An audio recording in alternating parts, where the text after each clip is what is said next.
All right, everyone. Welcome to View from the Mount. This is our new podcast from Lake Mount Church of Christ, and these are conversations that strive to understand real-life issues through a biblical lens. My name is Matt, and I'm here with Jason. We're both ministers here at Lake Mount, and we'll be the host of what should be many episodes of this new podcast. Our plan is to put out a new episode twice a month, so we encourage you to check that out. Yeah, and we'd love it if you would go ahead and take a second to subscribe to the podcast. We'll be uploading it to our own website at lakemountchurchofchrist.org, but we'll also be sending it out to Spotify, iTunes, Google Play, and some others. So if you see a subscribe button there, wherever you're listening, please go ahead and click that. The basis for this whole podcast was conversations that Matt and I have had on many different occasions. Sometimes Matt would come in my office and sit down, and we'd just start talking about different subjects, whether it's a biblical issue, something relating to current events, and sometimes those conversations would just evolve into various different things. And we found those conversations were useful. They, of course, spurred us on and strengthened our thinking, but we also thought that they're conversations that everyone else is having, or at least conversations that everyone should be having. And we thought they were useful to share, but maybe not on a Sunday morning in a church service or during a Bible study. So we thought that maybe what we could do is just record some of our conversations. These will be very organic, and just share them and hopefully encourage you to think a little bit deeper, maybe differently, or to have those conversations yourself. This week, we want to begin our podcast with a very sensitive topic. Unless you've been living under a rock, you realize that one of the hottest topics has been the issue of race and injustice. So that's what we want to talk about on our first episode, is dealing with the issue of racism from a Christian perspective and how we might be able to help this along in the world today. And we want to kind of explain this tension that we felt, because it seems that everybody, Matt, has come up with a statement. Everybody's come out with some idea, condemning some of the things that have happened, and that's good. And we've been, as a church, a little bit hesitant to put out an official statement. We individually have been reluctant to post much on social media about current events, not because we don't care, not because we don't have a specific view about the issue, but because we feel this pull and this danger of dealing with such a sensitive topic and finding the right forum to do that. So we realize the tension, and we feel this might be a good venue to talk about the topic of race and injustice. Absolutely. And I think it's really important to talk about, that the church has largely been silent about this issue and how we can break that silence in a way that's effective and empathetic and kind and loving. Real quickly, first, maybe we should go over a couple things that we're not going to talk about today. We don't want to talk about whether racism does or doesn't exist. I think everybody with two eyes and a brain can see that it exists in some form in the country. Whether that's systemic or not is not what we're here to decide today. That's above my pay grade, certainly. Absolutely. And we don't want to judge specific cases. Now, obviously, we've all seen the George Floyd case. We've watched that video here, and we're absolutely horrified by that. And I absolutely would be willing to say that the church as a whole stands on the idea that that was absolutely wrong and awful that happened. But we don't want to go through a case-by-case basis and argue about the rights and wrongs of every case. What we want to do is talk about racism as a whole and how Christians ought to react to that, and how can we effectively make a change for the good in that situation. So, again, the church stands on the idea that racism in any form is wrong, and that we should all find equality in Christ. And do you think the church has always gotten this right, Jason? I don't. While my instinct at first, as some of this stuff became conversation, it's not new conversation. This has been conversation since the church began. But I don't think the church has always got it right, although it's probably said the right things from time to time. I don't think there are many Christians, I haven't heard any, that are supporting racism or injustice. So people are saying the right thing. I think the question in any unbeliever's mind is, why is the church not getting it right in practice? So we can even look back to the beginning of the church. And one of the first issues the church had in the first few years was this dilemma between Jewish Christians accepting Gentile Christians into the church. So they had that, and even if we look historically into the 1800s, the church has been guilty of atrocities, has been on side of wrong, and we want to be on the side of right with this, Matt. And so I believe that we should be able to say the gospel is the answer, because it should be. But it hasn't always been, at least in practice, because people who believe the gospel have still mistreated people, have still abused people, and injustice has still taken place by Christians. So we don't ignore that, we don't deny that, and we condemn that. Yeah, and I think it's important to remember, the church is made up of individuals, and those individuals are flawed. Sanctification is this lifelong process, and sometimes it takes time to get rid of these attitudes that we've grown up with. And of course, there are Christian people out there, people who profess Christ, who still kind of cling to some of these thoughts, and they speak these things. And I'd encourage each one of us, if you profess to be a Christian, work on these attitudes. Don't be afraid to admit this stuff. Do some kind of a self-inventory, and don't be so arrogant that you just assume that you've overcome all of this stuff. And part of the problem, Matt, is that if someone's an unbeliever, they lump all Christians together. Right. Anybody that has any semblance of naming themselves Christian. So there are some people that we would certainly want to create distance from because their views that an unbeliever is going to lump into the pot of Christians. So if somebody is acting in racism, if somebody is causing injustice, although they might check on a Census Bureau bracket that they are Christian, we would question the heart of that person. We would question probably the legitimacy of their conversion. And so I understand that becomes fuzzy as we try to do that. Yeah. But we understand as well that we're products of our time, whether we like it or not. Yeah. And as Christians, we need to be very conscious of the idea that the world is going to judge the church by our individual attitudes. Absolutely. And that's in keeping with Scripture. Numerous times it tells us to act in such a way that people find no reproach in us, because it's going to reflect upon Christ. We're representing him to the world, and our behaviors, if it's bad, are going to cause people to think badly of the church. And, I found myself over the past weeks seeing how Christian people react to these situations on Facebook, and kind of shaking my head and being frustrated and thinking, well, that's not how a Christian ought to behave. But it kind of came to us as we were talking that maybe a lot of Christian people don't know how they ought to behave in this situation. It's not something we preach about every week. These things evolve and happen, and there's not always a thus saith the Lord on everything. And so we're hoping that through these conversations, we can get a better position on this stuff and kind of direct people how ought a Christian to act. Absolutely. Off the table. The issue of whether we should treat people poorly based on differences in race, that's off the table. Correct. We don't have a vote on that. No. God settled that. Now, whether we live that, the question that we want to deal with today really is, well, for those of us that are bothered by it, those of us that want to be a part of change, what can we do? How can we respond, and how can we act? We certainly don't think in a podcast that we're going to solve and answer all the problems. And people have been saying all sorts of things, so perhaps nothing we say is overly unique, right? But we want to have this conversation, and what we want to do specifically here is Matt and I have come up with 4 different things, there's probably a bunch more, that you can do as a Christian, where you are, that every Christian can do to help with the problem.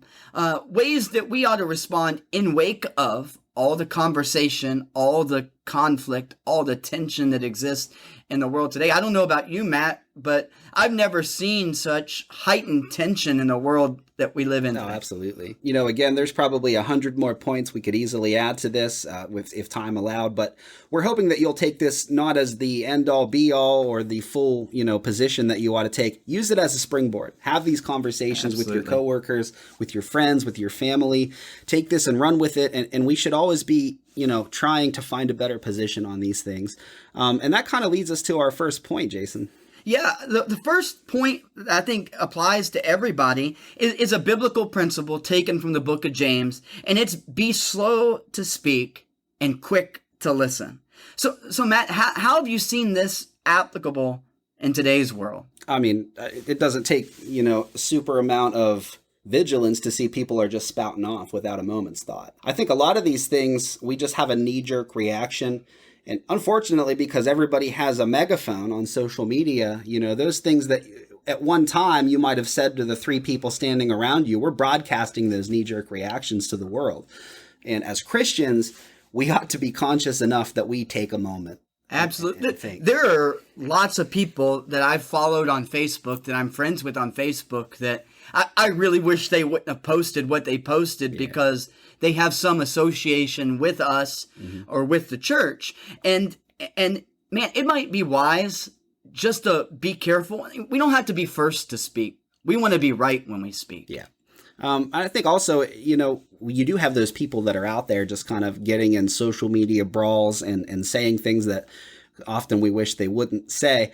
But that I think the vast majority of Christian people aren't saying a word because they're sort of afraid to speak out. It seems like no matter which way you come out on this, you're a villain and people are going to attack you. I certainly have been guilty of this. I don't want to turn people away from the church, being an evangelist here. And I don't want people to not come here because they're like, oh, that guy said something on Facebook that I perceive as hateful. And so being slow to speak doesn't mean that we don't speak. Right. We need to say something. The question is, what should we be saying as a church? And we should err on the side of caution with that. Yeah. Because if there's any hint or thought with such a sensitive issue, and I know people can joke and play and post memes or other things like that might have some type of cultural reference and intended humor, but this really is not an issue. This issue on race and injustice right now, probably ever, is not the time to be crossing lines or walking lines. Yeah, because with an audience that big, I mean, no matter how many people take what you say in a lighthearted way, someone is going to be offended. And can we add, as leaders, as church leaders, the importance of us setting the tone with that? Because the truth is, we want to think that people follow character. Yeah. And they do, but the truth is they follow clarity. And we have to give clarity on this, but we have to be careful with our tone. Yeah. Not just what we say, and social media is a horrible place to try to gauge tone. And it's also very dangerous to be cynical, to be argumentative. Yeah. And frankly, a lot of times it takes time to assess the facts before we can speak clearly. It does. Too often, even, myself in my life, I just start speaking about something because I think I know. We often want to think we got a beat on something, and it's only based on our own day-to-day experiences. When it comes to things like racism, my knee-jerk reaction is to say, well, there's not a systemic thing going on, but it's not part of my everyday reality. I'm not going to jump on the white privilege bandwagon, because I don't really think that's the issue, but also I'm willing to admit maybe it's an out of sight, out of mind thing. Right. And that's the second part of this, Matt, is, be slow to speak, but quick to listen. Yeah. And we struggle because of our upbringing, and we just have to acknowledge this. And I think it's hard to admit this or acknowledge it. We live in this bubble where I do not know what it's like to be a black person living as a minority or living in a world where their perception is they have fear. So there's no question that that's how they feel. Yeah. And we need to listen to that. And I know I've heard Christian people, they want to bring out this parallel, well, Christians are persecuted. But to be perfectly honest, in America, if you're walking down the street, nobody's going to lob a brick at you because you're a Christian. It's not, for one thing, you can't just tell that by looking at a person. That's something that we have to demonstrate for people. And so it's not this thing that we wear around on our skin that has the potential to cause us difficulty. And don't you think that there's merit to, maybe our first instinct is to fight against some of the things that we've heard. Yeah. Some of the reaction and response has not been appropriate. But it really is beneficial to listen to what people are saying, even if we might not necessarily come to the same conclusion. Yeah.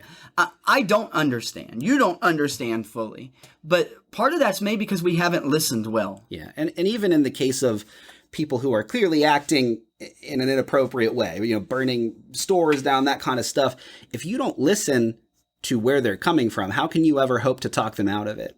We can't address the issue if we don't know what the issue is. And that's something I haven't done great at. My mom used to say something to the effect, the Lord gave you one mouth and 2 ears for a reason. Mm-hmm. And that advice in James is good, not just for this, it's on all occasions. Be slower to speak and be quick to listen. And I think that we're divided sometimes because we are quick to speak and slow to listen. And I would encourage people in that vein, have these conversations in person with people that you have a relationship with. We can do probably the most good in our own little sphere with people that we know, that we have an influence over. You're not going to convince a million strangers on Facebook because you posted a meme or you made some, bold statement. And the other thing that, when you're in person, you've got that tone of voice, you've got that eye contact, you can demonstrate, I care about you. And when we say be quick to listen, really listen to people because they can tell if you're just waiting for your turn to speak. If you're really willing to listen to them, they will be much more willing to listen to you. So I think that we really need to bear that in mind. There is a proper forum for these conversations. I think social media is ill-suited. I agree. I agree with that. And again, I don't know, what perspective we can gain that's different, but certainly we can find people with a different perspective and hear them out. Yeah. I think that's valuable to us. I think that's valuable to us as human beings to learn where people are coming from. And that means that we find people from a different background and a different walk of life, and we hear where they're coming from. Doesn't mean we have to agree. Right.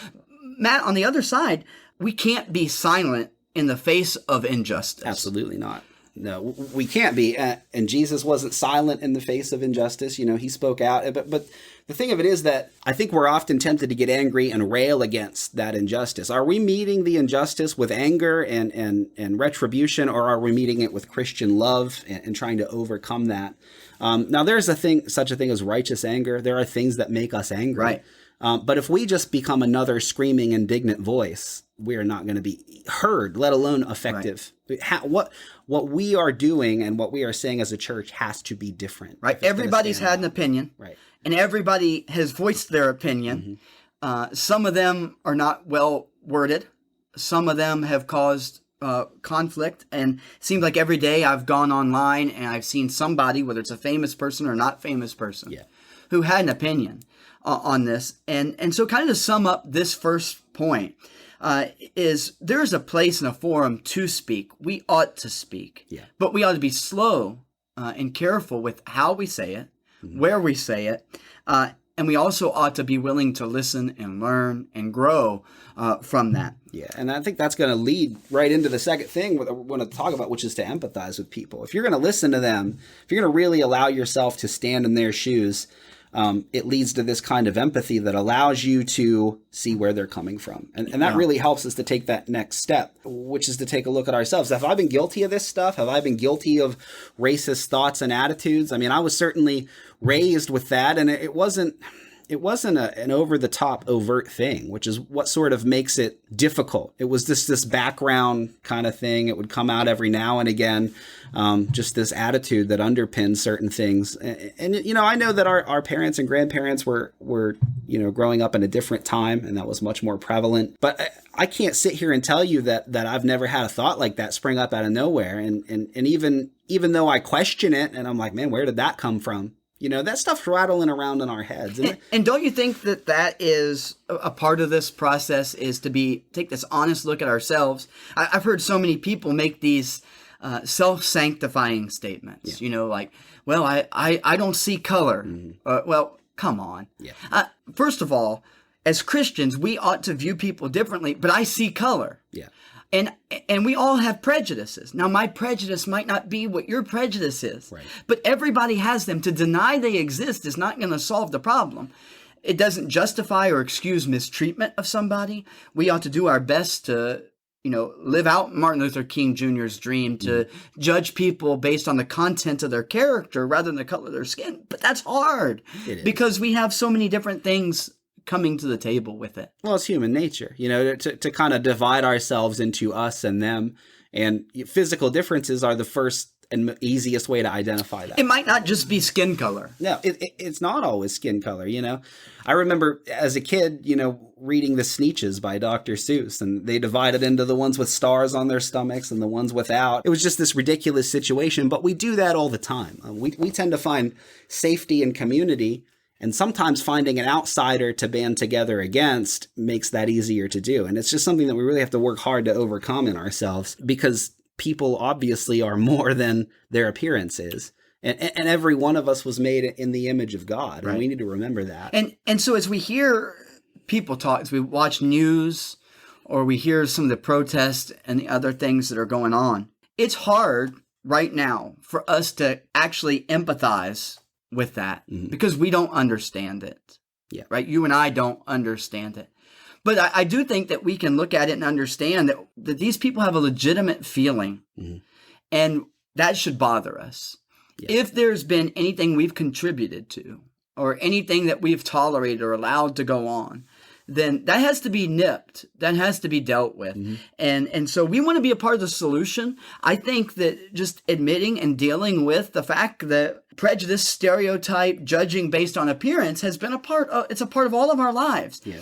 And we want to correct that. We need to intentionally do that, though. That doesn't accidentally happen. No. And, like you mentioned, people want to say, well, I'm colorblind. And obviously that's not true. I don't think it should be true. I think it's cool that people are different and that we have differences and we can appreciate those things.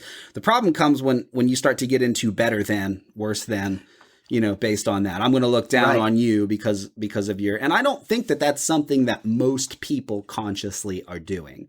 You gave me earlier when we were having a conversation, you gave me a illustration about coming to a better position using a metaphor of wrestling. Would you share that? No, I just, I used to try to watch UFC. I just have to watch the highlight reels because that's the exciting parts. Because most of the time, these guys just wind up, in a pretzel on the floor. They're holding on to each other. They're not moving around a tremendous amount.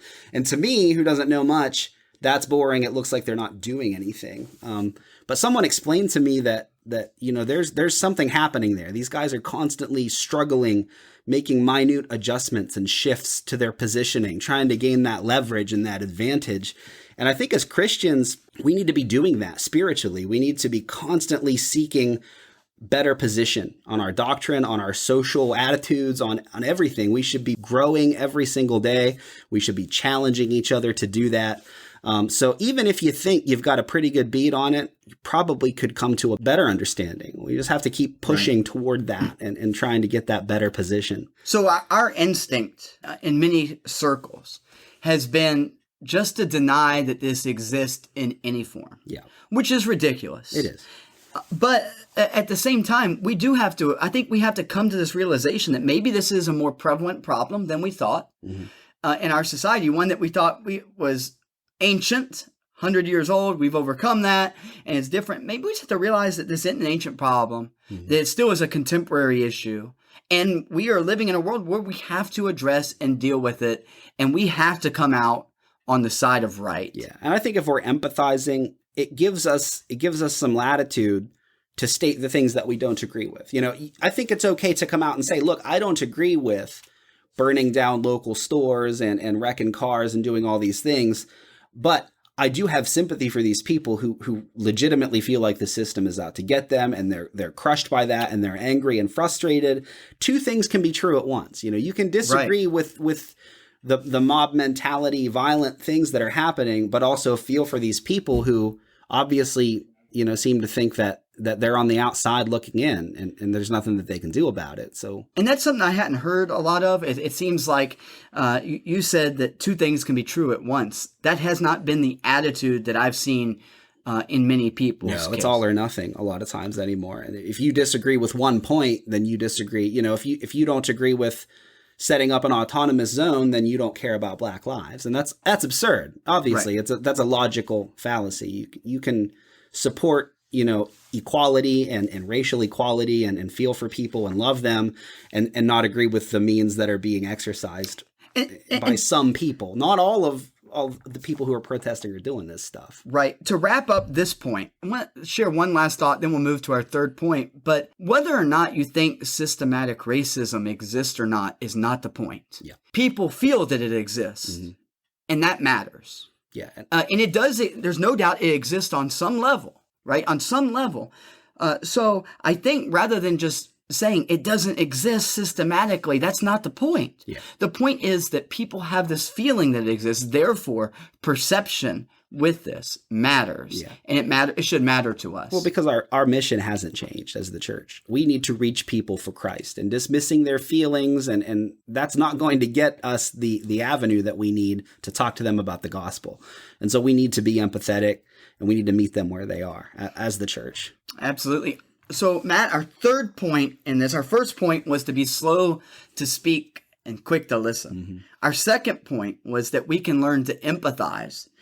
Our third thought is this, that it's so simple, that we should just treat people kindly. Yeah. Does that sound almost, as we came up with these ideas and you think about that, does that sound almost corny or cheesy to you? It doesn't, but I mean, I think the absurdity that we see around us sometimes, our first duty becomes to state the obvious sometimes. Yes, it sounds corny and cheesy maybe to say be kind to people. It sounds like just this, euphemism that people use. But the fact is that my knee-jerk reaction is not to be kind to people. My knee-jerk reaction is to treat people the way they treat me, is to respond to anger with anger, respond to aggression with aggression. Yeah.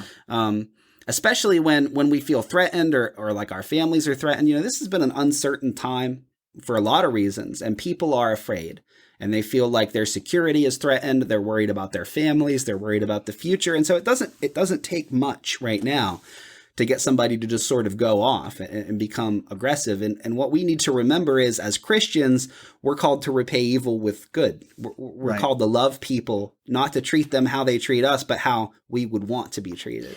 And if we want to be a part of the solution, which we do, there's a lot of things that people can do. People have been protesting, and I don't have a problem with that. And there's a time and a place to do that can affect change. And people can think that voting would have an influence, or volunteering or giving or serving.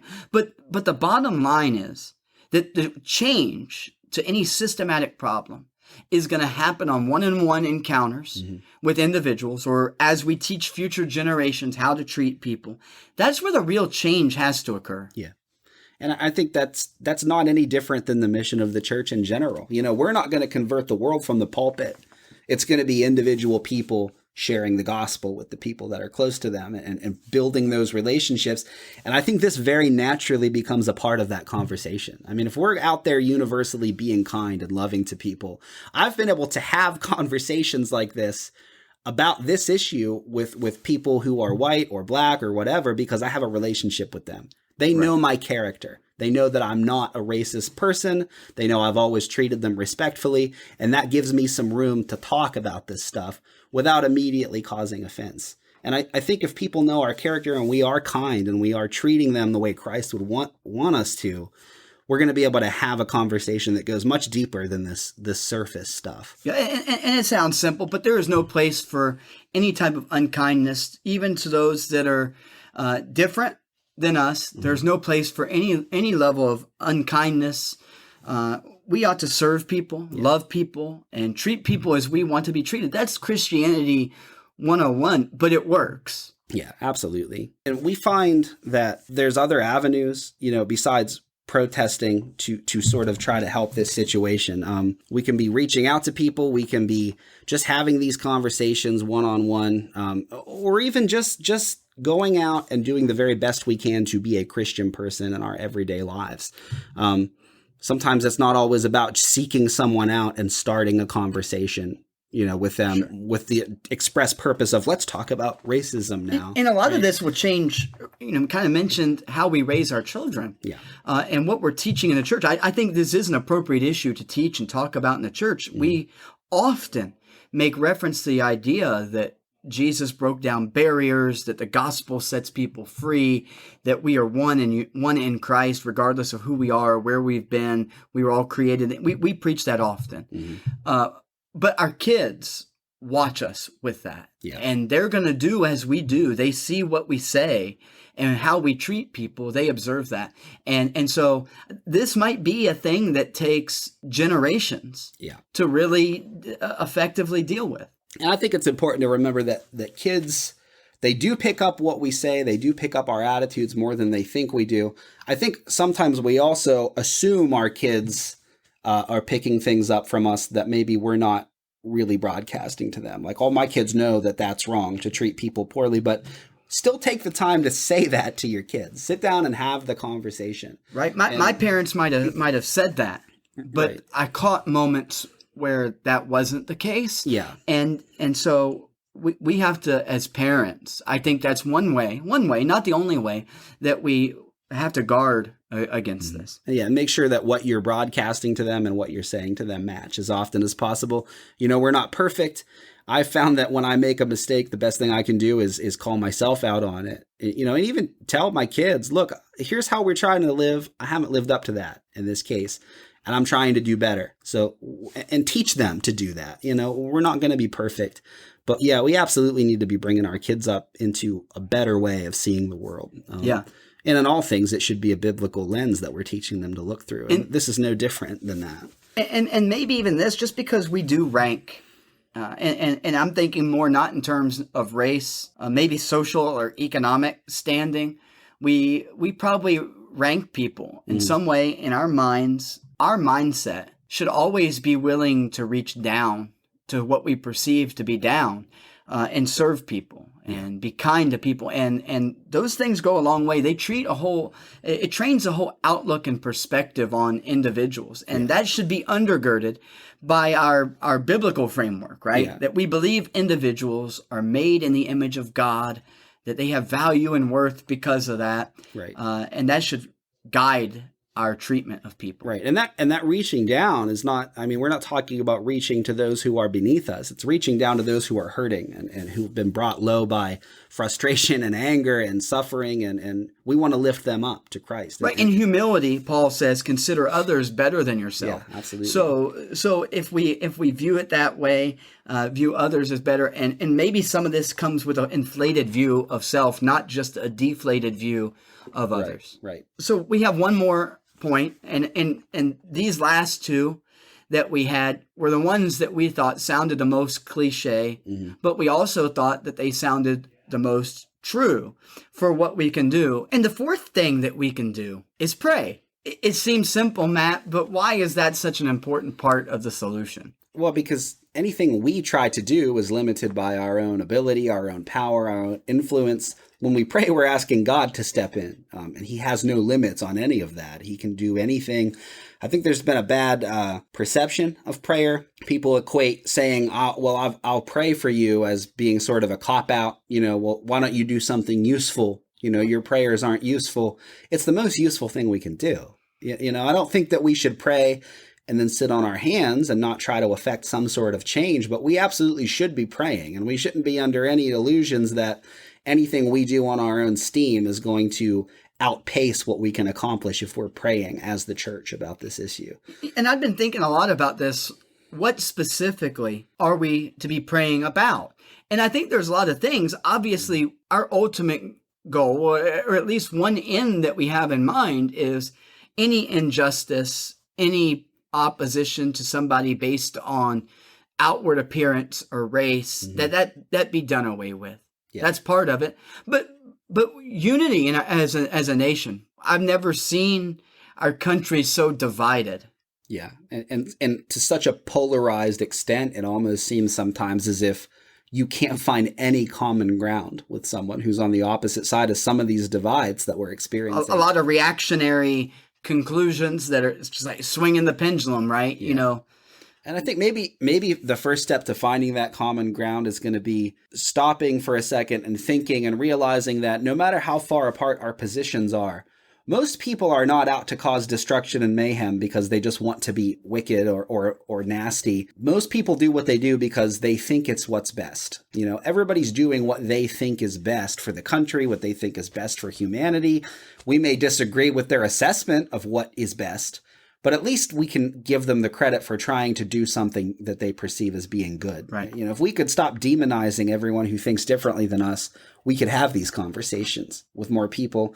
And I think that we can pray about that, about having that sort of insight, about having that sort of patience with people, and that people by and large would not be so inflamed that they can't have a conversation. Right.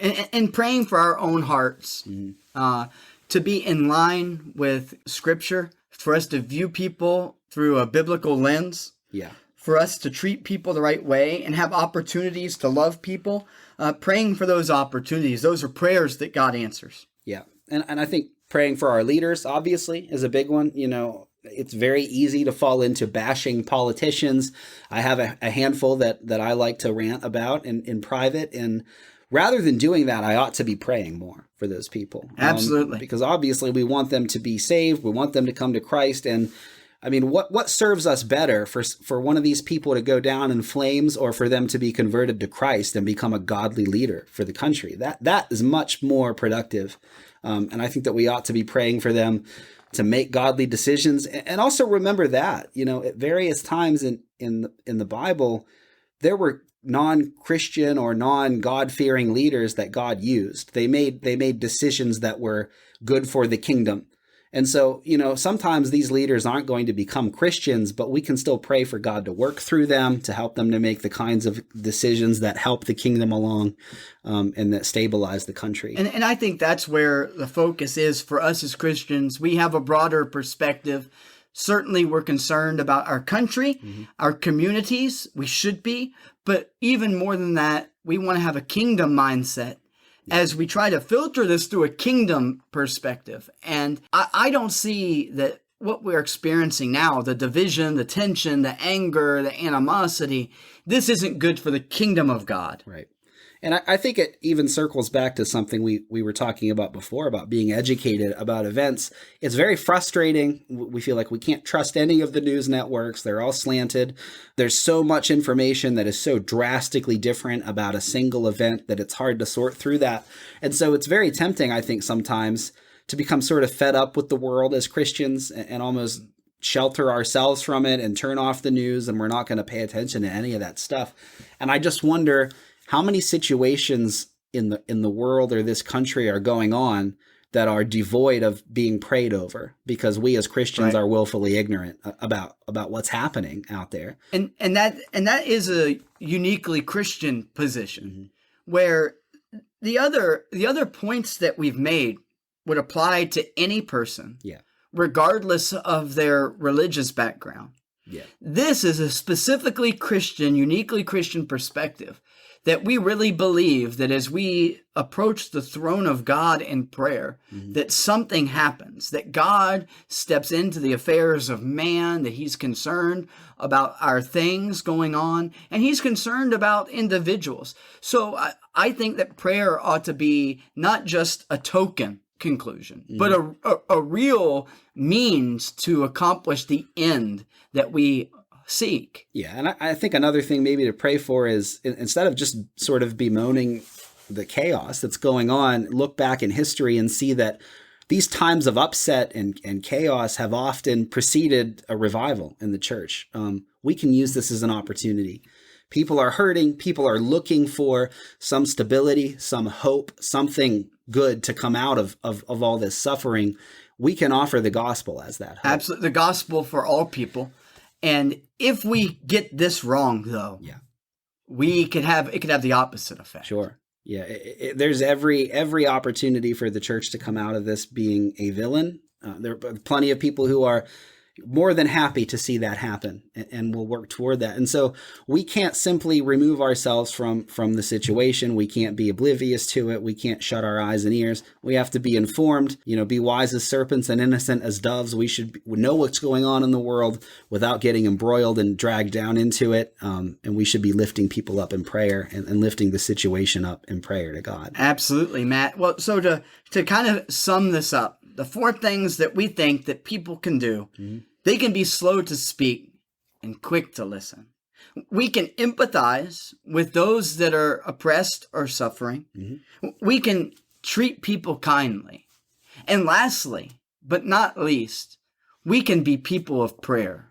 Absolutely. And I think these are an excellent place to start making a good change in the world as the church. And it's also an excellent place for you to start your own conversations about this. Those aren't the only solutions. They are not. And we're hoping that these conversations will continue to develop, that this will be, again, like a springboard, a starting point, so that we can start talking about this together. And again, as we're always seeking that better position, we would never presume that this conversation is the end all be all. It's just the best we can do in this moment. And we're going to continue to try to develop these ideas and study and pray and try to find a better solution to this. And on this issue, like so many other issues, we're trying to interpret it. We want to be like the sons of Issachar who understood the times. We want to get this right. We don't have the room to be wrong about how we treat other people.